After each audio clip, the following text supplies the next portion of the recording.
¿Ha leído usted García Márquez? Sí, he leído 100 años de soledad, uno de los grandes libros, no solo de nuestro tiempo, sino de cualquier tiempo. Yo no conozco otros libros de él. ¿Y Vargas Llosa? No, no lo conozco.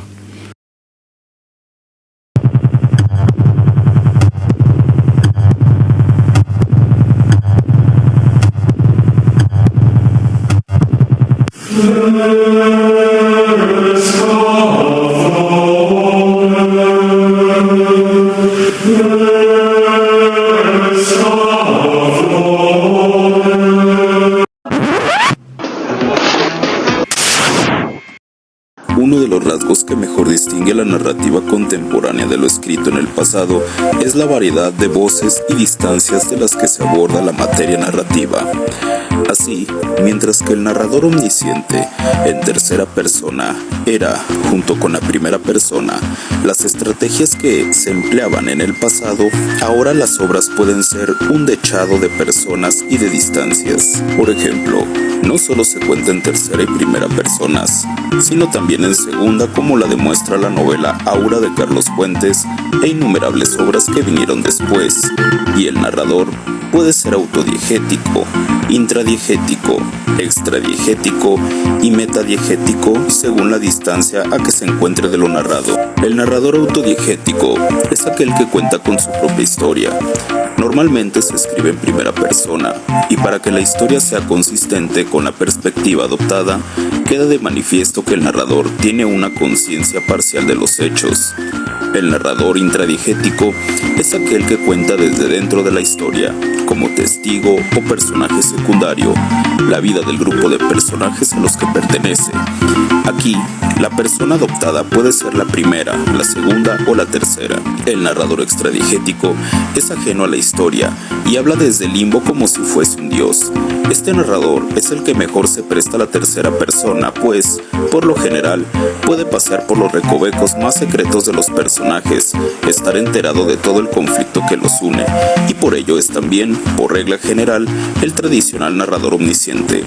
Finalmente, uno de los recursos que ha hecho una verdadera eclosión en nuestro tiempo es el narrador metadiegético, pues si bien ya en Don Quijote aparecen juegos autorreferenciales en los que Sancho y el Quijote son denunciados como personajes de novela, recuerdes el segundo libro, donde los personajes platican de una obra llamada El ingenioso hidalgo Don Quijote de la Mancha, en la que viene la historia de ellos, o las distintas novelas que están intercaladas como segundo plano de ficción en esta misma obra.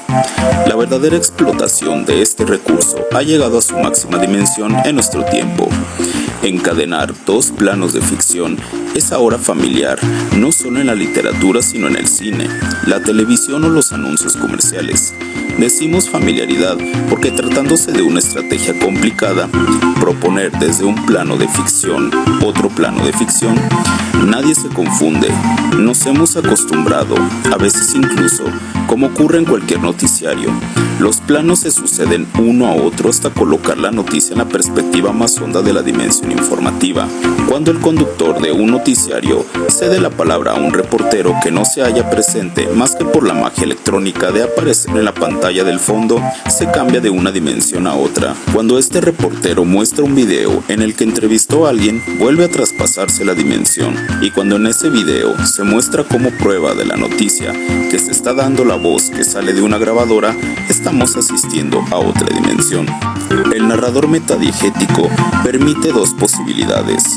Una simple, cuando desde un plano de ficción se pasa a otro, como ocurre en la mayoría de los cuentos que integran el libro de las 1001 noches o en el llamado Teatro en el Teatro, cuya muestra más conocida es la escena de Hamlet, en la que unos actores representan el asesinato de un rey. La otra variante del narrador metadiegético, que a mi gusto resulta la más llamativa, es la denominada metadiegesis con construcción en abismo o construcción abismada. En este caso, los personajes de un plano de ficción son alcanzados por los personajes del otro plano de ficción. El ejemplo que suele aludirse es el ya citado cuento de Cortázar, La continuidad de los parques. Existen numerosos ejemplos de construcciones abismadas dentro y fuera de la literatura. En este sentido, vale la pena mencionar la película de Woody Allen, La rosa púrpura del Cairo, la novela Niebla, de Miguel de Unamuno, La historia interminable, de Michael Ende, Los monederos falsos, de André Guidé, y de Óscar de la Borbolla, El telescopio de Escher, en el que, como se apreciará a continuación, se establecen por lo menos 5 niveles de ficción y se incluye asimismo el plano de realidad, no del narrador, sino del autor. Hay una mujer que mira por un telescopio y un hombre que empieza un cuento. No se conocen y tal vez nunca exista la manera de reunirlos nunca. Ella se la pasa escrutando desde su balcón los edificios, revisando ventana por ventana al vecindario. Posiblemente lo busca a él, pero él se encuentra en una habitación con las cortinas cerradas, escribiendo una historia que ella no leerá porque prefiere las historias vivas que mira con su telescopio. Él se la imagina. Ha estado muy cerca de imaginarla puntualmente, pero no corre a la ventana para asomarse, porque no cree que ella exista más allá de sus palabras, ni que existan el balcón ni el telescopio. Él ni siquiera está seguro de la posibilidad de un cuento en el que los protagonistas están condenados a no conocerse. ¿Cómo ligarlos? Con la infundada sospecha de que se buscan, con la hipótesis generalísima de que cualquier persona necesita y espera a alguien. Pero, ¿por qué deben ser precisamente ellos los que se faltan? ¿Por qué no una mujer cualquiera como la que ahora toca el timbre del departamento del hombre, que suspende la escritura y malhumorado avienta el bolígrafo para ir a abrir la puerta? Él vuelve a disculparse, saca el traje gris del armario, cruza la habitación. Ella escucha el agua de la regadera.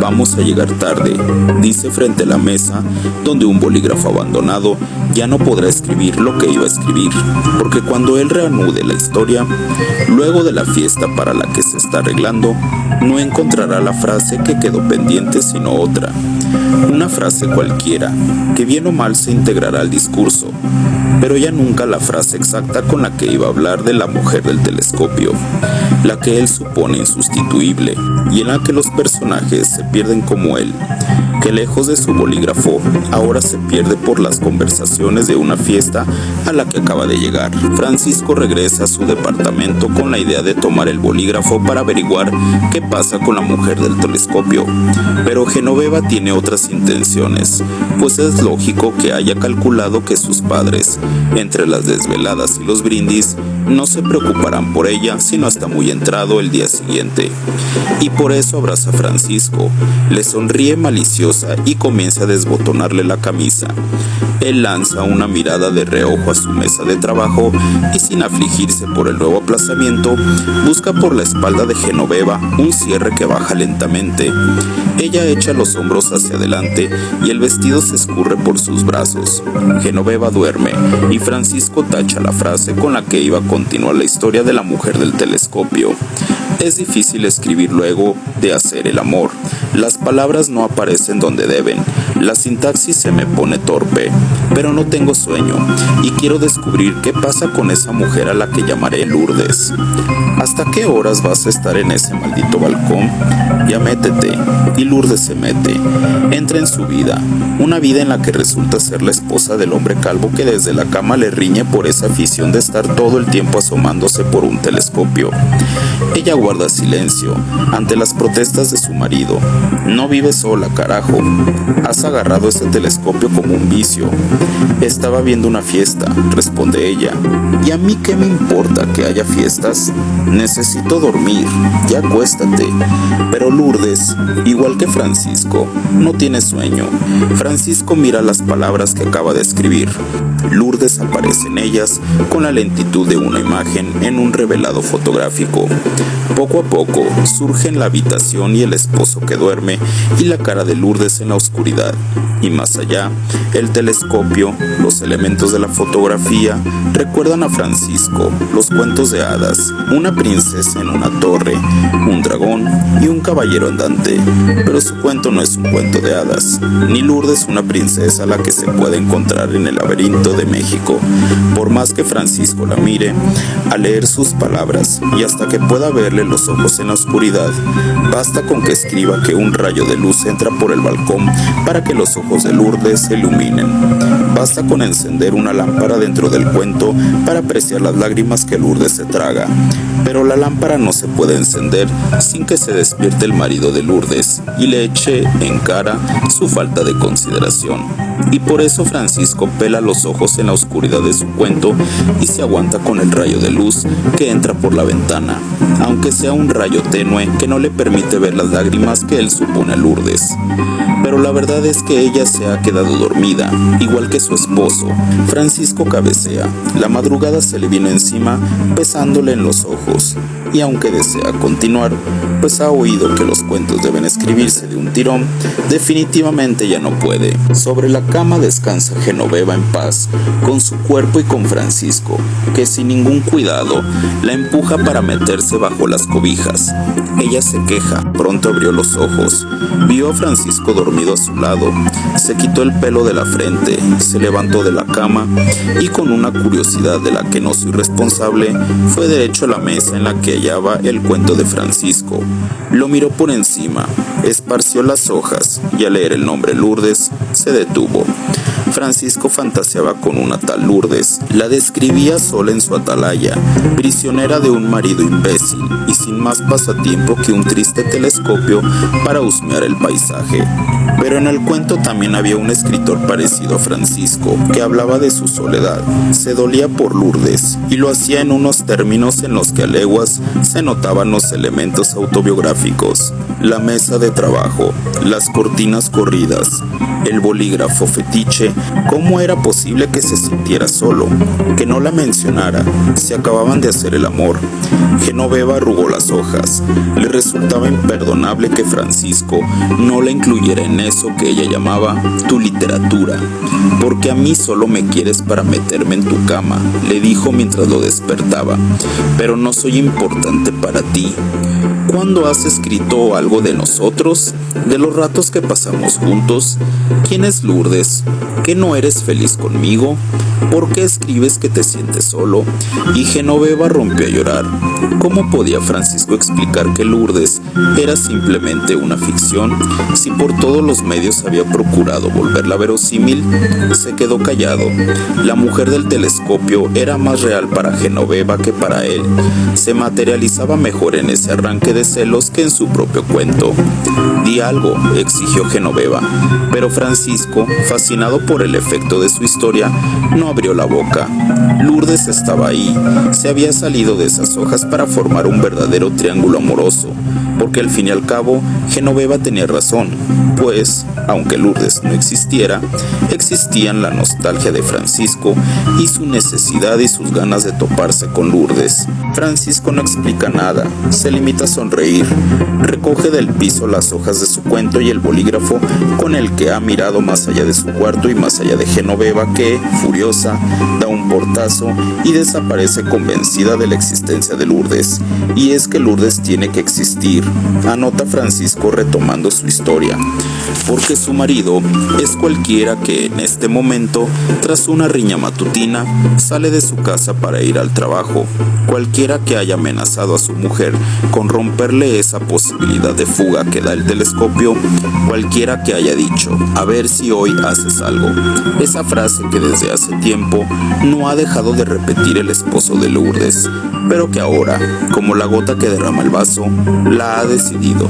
Entre la calle y el telescopio, Lourdes elige salir, ver de cerca lo que solo ha mirado desde el balcón, perderse por sus calles, encontrarse con alguien. Al llegar al punto anterior, Francisco suspendió su escritura, la certeza de que Lourdes existía fuera de su cuento, pero no por haber salido dando un salto mágico, sino por estricta deducción. Le pareció contundente. Ella había dejado el telescopio y él debía dejar de escribir, dejar de tocarla con el bolígrafo y lanzarse a las calles a buscarla, a las calles que son un laberinto, con sus vendedores ambulantes y su aire tóxico y su color gris y su incurable aspecto de presidio. Quiero creer que Lourdes y Francisco se encontraron, y lo quiero creer porque las líneas de inercia de esta historia no me permitieron reunirlos.